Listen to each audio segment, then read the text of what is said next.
You people walk in here with a card and think you are important. Try making an appointment next time. If we even accept it. The words cracked through Lucent Prime Bank like glass shattering under pressure. A slap followed. The sound of thick cardstock striking polished marble. The manager had just snatched a business card from the man's hand and tossed it onto the counter like trash. Conversations halted mid-sentence. The air, once scented with citrus and prestige, turned stiff. All eyes turned to the source of the tension. The card lay there, black as night. Gold lettering glinting under chandelier light. It said nothing more than a name. But somehow, it said everything. The man didn't flinch, dressed in a tailored charcoal coat and loafers still dusted from travel. He stood still, but the fingers resting on the marble counter curled in. Just slightly. The bank manager smirked, voice soaked in condescension. This is a premium client lounge. Not some community center from whatever zip code you crawled out of. That was the moment it shifted. The racism wasn't subtle anymore. A woman in a red blazer angled her phone slightly. The barista behind the glass paused mid-pour. A junior staffer turned away, trying to disappear behind a stack of loan brochures. The man calmly picked up the business card, brushed a speck of dust from its edge, and slid it back into his wallet. Not a word, but his silence wasn't weakness. It was memory. The kind that stored things. No one in that bank lobby had any idea who they had just humiliated. 12 years ago, he had stood in this exact bank. Same marble floors, same gold trim on the walls, wearing a wrinkled shirt and holding a crumpled resume. Back then, the receptionist didn't even look up when she said, "We're not hiring." Back then, the waiting area had seemed 10 stories taller, the leather chairs untouchable, the air too expensive to breathe. He had walked out that day with a sinking heart and a silent vow. Never again. Now standing under the same chandelier, his jacket lined in silk and watch ticking in a rhythm only wealth could afford, the vow echoed louder than ever. He wasn't here to open an account. He wasn't here to beg for approval. He was here to close a loop. Behind him, whispers spread like ripples in still water. "Did you hear what the manager said? Did he just toss the guy's card?" Someone in the far booth whispered. "Who is he?" He could have answered. He could have said his name. He could have said the 3 words that would have flipped the room on its head. "I own this." But power wasn't in declaring it. Power was letting silence work its way under their skin, letting them sweat. He moved to the side of the counter. Slow, deliberate. Never losing eye contact with the man who'd tried to strip him of worth. The junior teller, a woman no older than 25, stood behind a velvet rope. Her hands trembled, eyes wide. She recognized him, not from television, not from Forbes, from a panel she'd attended 6 months ago. Black Founders Summit. His story had changed her life. She looked between him and the manager, panic blooming in her throat. She wanted to speak. She wanted to warn her boss. But fear held her in place. He gave her the slightest nod, almost invisible. Just enough to say, "It's okay. I see you." The manager, oblivious, turned to signal security. "I think this gentleman needs to leave before we escalate." A phone nearby pinged. Then another. A short video had already gone viral. Black man's card tossed at Lucent Bank. Watch what happens next. The manager didn't notice, but the CEO did, and he smiled. Just slightly. What came next wasn't noise. It wasn't rage. It was precision. The kind only power can afford. "Sir," the manager said, louder this time, glancing sideways at the security guard, "we're not going to ask again. You need to leave. Now." He motioned toward the black card still sitting on the counter, as if it were something unsanitary. "And take your fake credentials with you." The air in the room thickened. Some clients shifted in their seats. One man cleared his throat but said nothing. Another stared at the floor, pretending not to be part of this. A new sound entered the room. A ping, then another. Phones buzzing, notifications rolling in. The junior teller's eyes darted to her screen, then back up. Her mouth opened slightly. The video. It was already climbing past 300,000 views. In less than 15 minutes, she looked at the man again. His stillness, the control in his breath, the absence of panic. And suddenly, she understood something no one else in the room had yet grasped. He wasn't just someone with power. He'd done this before. The manager didn't see it, didn't want to. Instead, he reached over the counter, picked up the card again, and held it between two fingers like it might stain him. Let me guess. He smirked. Some Instagram hustle. Bitcoin podcast. Whatever it is, this card's a joke. He tossed it again. This time not on the counter, but onto the floor. It slid across the polished marble, stopping just shy of a potted plant. A sharp gasp. One of the baristas covered her mouth. The air in the bank now felt like it might snap. But the man didn't move. He didn't pick up the card. He didn't raise his voice. He just looked at the manager. Really looked at him. Not with anger, with calculation. A quiet, surgical kind of calm. Do you know? He said. Voice so low and steady it cut through the tension like a scalpel. What happens when someone in your position makes this kind of mistake? Publicly, the manager scoffed. What? You going to leave a bad Yelp review? People chuckled. Awkward.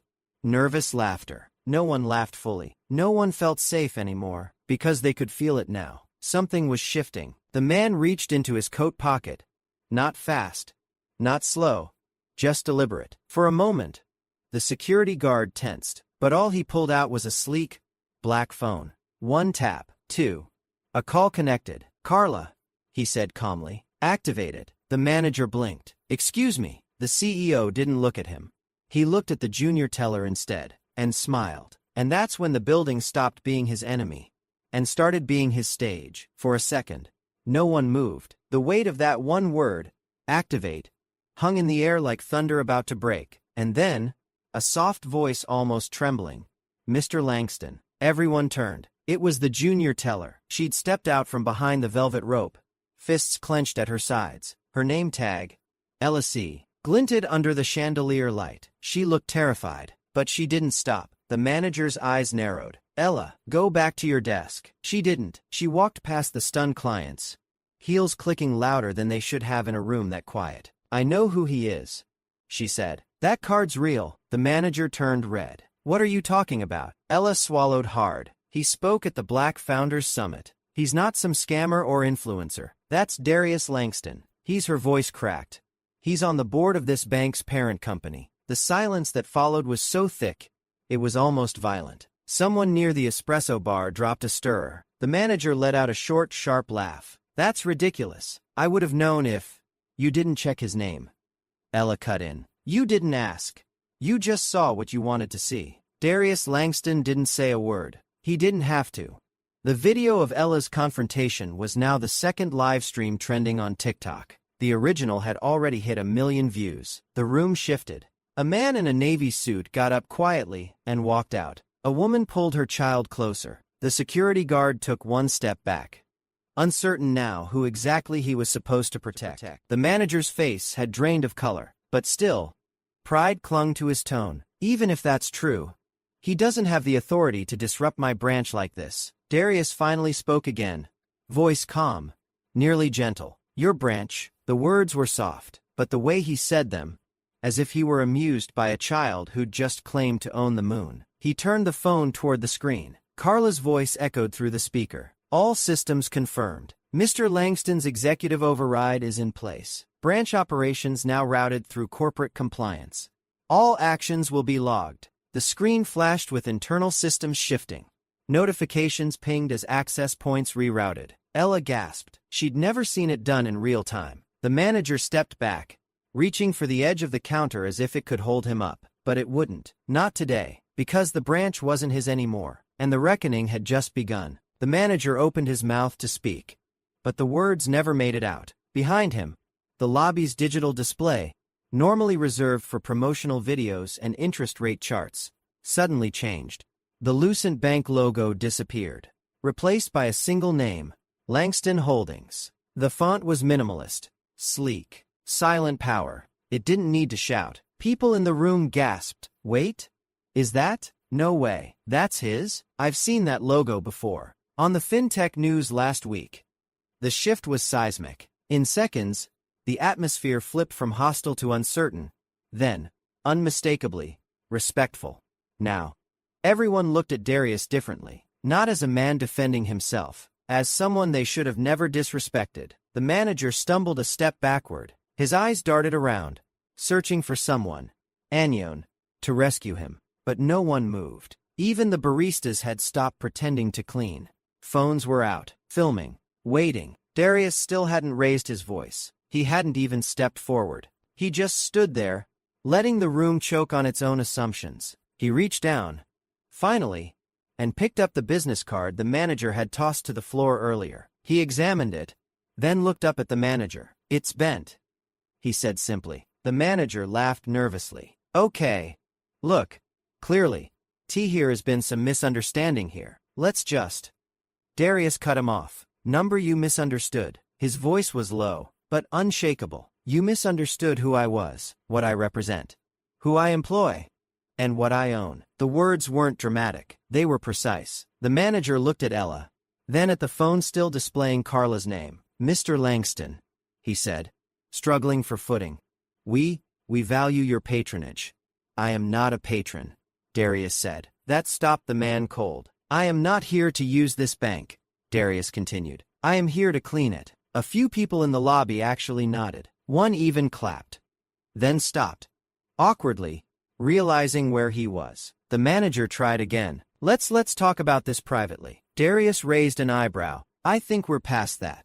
His gaze swept the room, lingering on each camera, each live stream, each client watching. "We're all here now," he said. "Let's be transparent." And that was when the final blow came. Not from Darius, but from someone none of them expected. The glass doors at the far end of the lobby hissed open. A woman in a sharp navy suit stepped through, heels clicking against the marble, Idaho badge swinging from her lapel. Every employee in the bank stiffened. Veronica Steele, Regional Director, Corporate Oversight. She didn't need to say her title. The room said it for her. The manager turned pale. "Miss Steele, what are you doing here?" he stammered, trying to smile. "I wasn't told you were coming." Veronica didn't answer. She didn't even glance at him. Her eyes locked onto Darius. "Mr. Langston," she said, tone crisp. "Corporate compliance received your signal. I came personally." Her gaze finally flicked to the manager. Flat, cold, surgical. "I saw the live stream. All three of them." He opened his mouth. Nothing came out. Veronica continued, voice like a scalpel. "We've had complaints from this branch before, repeatedly. All brushed off as misunderstandings." She turned to Ella. "You submitted 2 of them. I read them." Ella looked stunned. She hadn't expected to be remembered. Veronica turned back to the manager. "But this was broadcast in real time, to millions. And for once, here is no plausible deniability." The manager blustered. "This man walked in without an appointment. He refused to state his business. I followed protocol. You humiliated a board-level stakeholder," she snapped. "On camera, twice. Board level." His voice faltered. Veronica stepped aside and gestured to the wall display. "Langston Holdings. Mr. Darius Langston owns 22% of the holding company that oversees Lucent Bank and its subsidiaries. That makes him—" She paused. "Your superior." Dead silence. A phone dropped somewhere. The security guard exhaled audibly. The manager's mouth moved, but no sound came. No excuses left. Darius watched him without anger, without glee, just finality. "You don't need to worry about next week's schedule," Veronica said. The man blinked. "What? You are terminated, effective immediately." He stumbled. "Wait, this isn't fair. I've been here 8 years. Veronica's voice was ice. "And in 8 years, how many black clients walked in and walked out feeling lesser?" She turned to the crowd. "Anyone here ever felt uncomfortable at this branch?" Hands rose. Not one. Not two. Half the room. A client in a designer suit muttered, "I just never said anything." Another, "They always made me feel watched." And just like that, the illusion of safety around the manager shattered. He stood in the center of it all, surrounded by faces that no longer protected him. But even then, they hadn't seen the final card Darius was holding yet. For a long moment,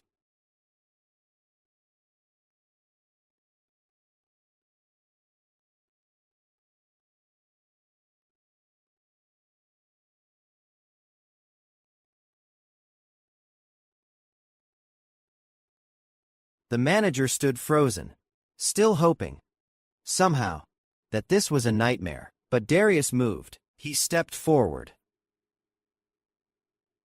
Not toward the man who'd humiliated him, but toward the middle of the room. The crowd parted like water. No one blocked his path. He reached into the inside pocket of his coat and pulled out a card holder, sleek, black titanium, engraved with a minimalist L that glinted under the chandelier light. He opened it with care, pulled out one card, laid it flat on the counter. It wasn't the business card the manager had tossed. This one was heavier. Matte finish, platinum lettering on jet black stock. There was no company name, no phone number, just one line. Darius Langston, Board Executive, Faye Langston Holdings. And then, beneath it, Owner Faye Langston, Private Capital. The room stilled. One of the baristas whispered, Langston Private Capital. Isn't that the group that bought out Ridge Tech? Someone else. They fund 5 of the top 10 fintech unicorns. A third? I thought Langston was just a name. Darius didn't look at the card. He looked at them. Every year, he said. This branch handles approximately $0.28 million in corporate flow. Through. Of that, roughly 40% is sourced from accounts linked to my companies. No one moved. He let the silence sit. You didn't just disrespect me, he continued. You jeopardized your institution's trust pipeline. And in our world, trust is the only currency. He turned slightly, addressing the entire room. I walked in quietly to test a system I've invested in for over a decade. And that system failed, loudly. Eyes dropped. Guilt thickened the air. I am not here to be coddled, he said. I am here to set standards. He looked at Ella. And remember the ones who try to uphold them, even when it's risky. Ella blinked, stunned. Veronica stepped forward, but Darius raised a hand. Gently, before anything else happens, he said softly. Let's finish what the manager started. He turned back to the counter, picked up the bent business card, the one that had started it all, and slowly tore it in half. And that tear echoed louder than any shout. Because what came next would tear down more than just paper. The halves of the card fluttered onto the counter like falling leaves. Darius didn't watch them land. He turned to face the room again. Calm, steady, almost serene. I know what some of you are wondering, he said. Why does any of this matter? He walked slowly toward the digital lobby board, now glowing with the Langston Holdings logo. Because this building, he said, pointing upward, and 19 others like it across the East Coast, sit on land owned by Langston Property Group. A murmur swept the crowd, he continued. Lucent Bank, through its parent company, leases every one of those buildings under a renewal clause I approved. The room stiffened. The chairs you are sitting in, procured through a contract signed by Langston Procurement 3 years ago. Another pause. He wanted this to land deep. The facial recognition tech you use to log into back office systems? He asked, turning to Veronica. She nodded slowly. Langston Innovations, he said. I authorized the merger. Eyes widened. Phones recorded. Nobody dared blink. And then here is Flo, he added, tone cooling. Between my corporate entities, we maintain active deposits exceeding $0.312 million across multiple Lucent branches. Gasps now. That includes payroll services for 37 client companies, investment instruments routed through Lucent Capital Markets, and a legacy trust that, until recently, was based right here. His gaze flicked to the manager. I've now moved it to another institution. The manager's face drained white. And to the rest of you, Darius said, sweeping the room again. I am not saying this for applause. I am saying it because power isn't just who you know. He held up his phone. It's how quietly you can break a system, and how clearly you can rebuild it. Veronica stepped beside him, her voice quiet but firm. Mr. Langston, would you like to proceed with the audit? He nodded once. Yes. She tapped her tablet. Immediately, a low chime sounded from the lobby's ceiling speakers. The Lucent Bank logo vanished. Replaced by System Review Mode. Faye Executive Oversight activated. Everyone knew what that meant. Emails would be pulled, transactions flagged, every internal decision dissected. The manager swayed on his feet. Darius looked toward Ella. Her eyes were wide, hopeful, terrified. Stay, he said. 2 simple letters, but they lit up her face like sunrise. Because as the systems began to unravel, so did the people who thought they were untouchable. The lobby was no longer a place of business. It was a courtroom. And the verdict had already begun writing itself. Screens on the wall split into quadrants, Names, emails, timestamps scrolling like silent indictments. A voice from the ceiling. Compliance review. Active. Internal comms flagged. The manager backed away slowly, as if he could physically retreat from his digital shadow. Wait, he muttered. This isn't due process. Darius didn't look at him. He was watching the data populate. Names appeared under categories. Complaint ignored. Service denied. Escalation blocked. One name blinked in red. Natalie Brick's Fay assistant manager across the room. Natalie, a woman in her 40s with sharp heels and sharper eyes, took a step forward. This is a witch hunt, she hissed. He's weaponizing his status. Darius turned, finally addressing her. You forwarded a complaint about racial bias, he said, to a private folder labeled Drama Archive. Gasps echoed. I have the metadata, he added, including the day you renamed the file. Natalie's eyes darted around, seeking allies, but none moved. She wasn't the only one now blinking on the screen. 3 other employees, 2 tellers, 1 supervisor, names highlighted under pattern of dismissal. Darius didn't raise his voice. He didn't have to. The system was doing the speaking for him now, and its voice was deafening. Veronica tapped on her tablet again. Secondary files syncing. HR records unlocked. A new column appeared. Employee notes whispers. Someone gasped aloud reading a line. Client profile looks suspicious. Watch for fake checks. Next to the note, a picture of Darius. The crowd recoiled. Even the barista who had been frozen since part 1 said quietly. They flagged him before he said a word. No one looked at Natalie anymore. No one looked at the manager. Everyone looked at Darius. And for the first time, with respect, a man whispered to his wife. That's what real leadership looks like. Ella, standing near the counter, covered her mouth with one hand. Tears welled up, not because she was sad, because something was finally breaking in the right direction. But not every fight ends in the lobby. Some must be settled behind closed doors, where the real power plays begin. The conference room on the 15th floor was glass, walled, soundproofed, and designed for silence, not confrontation. But silence was impossible now. The table, a long slab of polished walnut, reflected the faces of 5 senior executives, regional directors, division heads, HR leadership. Darius didn't sit. He stood at the head of the table, hands clasped loosely in front of him, flanked by Veronica and a corporate counsel rep who hadn't said a word. The CEO of Lucent Bank's retail division, Charles Penner, cleared his throat. Mr. Langston, we'd like to formally apologize for what happened today. It in no way reflects. Don't, Darius said. Charles blinked. I am not here for apologies, Darius continued. I am here for changes. He walked slowly around the table. 1 incident is unfortunate. 3 is systemic.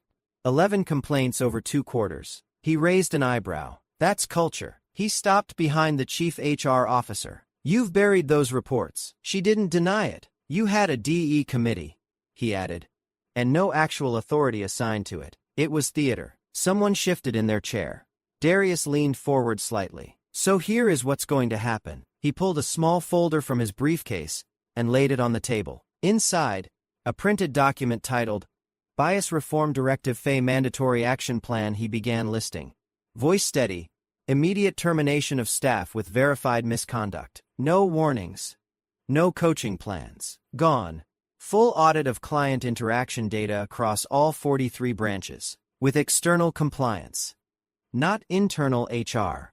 Tied bonus structures to diversity accountability. If your leadership doesn't improve the numbers, you don't get paid. Mandatory quarterly DE retraining. Not optional. Not outsourced. Client equity scorecards implemented within 60 days. He paused. And if these aren't implemented within 2 weeks, fully I'll begin transferring all Langston-related business assets, accounts, and vendor contracts to your competitors. The room went cold. $0.312 million in flow. Over 70 partnerships. 7 subsidiaries. All gone. One executive tried to smile. You are bluffing. Darius looked at Veronica. She slid a form across the table. Already signed. The executive blanched. Charles tried again. This could damage us beyond repair. Darius didn't flinch. Then fix what's broken. He looked around the room one last time. This isn't about one branch. This is about every person who's ever been made to feel small when they walked through your doors. Because justice behind closed doors means nothing if it doesn't echo outside. The elevator doors opened with a quiet chime. Darius stepped out onto the ground floor, not as a man leaving a meeting, but as one returning from battle. The lobby was still full. Clients, staff, cameras, stillness. All eyes turned to him. Someone whispered, "He's coming." Another raised their phone. Darius walked to the center of the lobby, where the shattered silence of the morning still hung in the air. He turned to face the crowd. Not just those who had witnessed what happened, but the millions now watching online. He didn't speak right away. He let the silence honor what had changed. Then, "You don't need to shout," he said. Voice calm and even. "When you carry truth, it carries itself." Murmurs rippled. Then stillness again. "I didn't come here today to punish anyone," he continued. "I came to test something." He looked around the room. This building, this bank, this system. He took a breath. And it failed. He paused. "But the point of failure," he said, voice rising slightly, "is always the start of redesign." He turned toward Ella, standing near the counter. "You stood up when no one else did," he said. "When it cost you. That's what integrity looks like." Ella looked like she might cry. Darius faced the cameras now. There are people who walk into rooms like this every day, knowing they'll be judged before they speak. That their clothing, their name, their skin, will be read before there are some fey. He let that sit. "I built my empire because I was told I didn't belong in places like this." He smiled. "Not with pride, but with peace. So I stopped trying to belong, and I started building places where people like me could own the room." Someone in the crowd clapped. Then another. Then the whole lobby. Darius didn't flinch. He waited for silence. Then added, "I am not asking for a seat at your table." A pause. "I am buying the building." Applause again, louder, fiercer. Not just respect. Release. For everyone who had ever been dismissed. And yet, even after all that, the real legacy of that day didn't belong to him alone. 3 weeks later, the gold plaque on the front door changed. It no longer read Lucent Prime Fay Regional Flagship. Now it said, Langston Equity Branch Fay Respect First Initiative inside. Everything was different.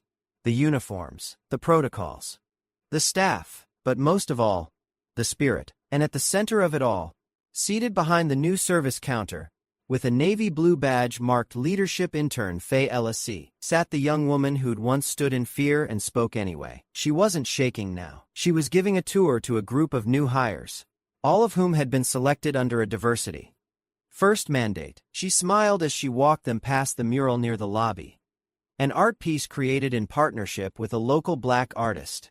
The mural showed a hand holding a torn business card, but from the tear bloomed a city skyline. Hope, built from defiance. On the far wall, a digital screen rotated stories of small business clients who had once been denied and now received full financing, mentoring, and direct access to executive leadership. Every week, Darius Langston sent a short message to the staff. The first one had read, "You don't need to look the part, just do the work. Loud success doesn't need loud approval." The public called it the Lucent Reckoning. Articles, podcasts, MBA case studies, even Harvard reached out. But for Ella, it wasn't about any of that. It was about the kid who walked in last Tuesday, black hoodie, hesitant smile, and said, "Hi, I saw the video. Do you think I could open my first account?" She didn't ask what his job was. She didn't ask for anything except his name. Because she remembered how it started, with a man, a card, and a system that thought it could break both.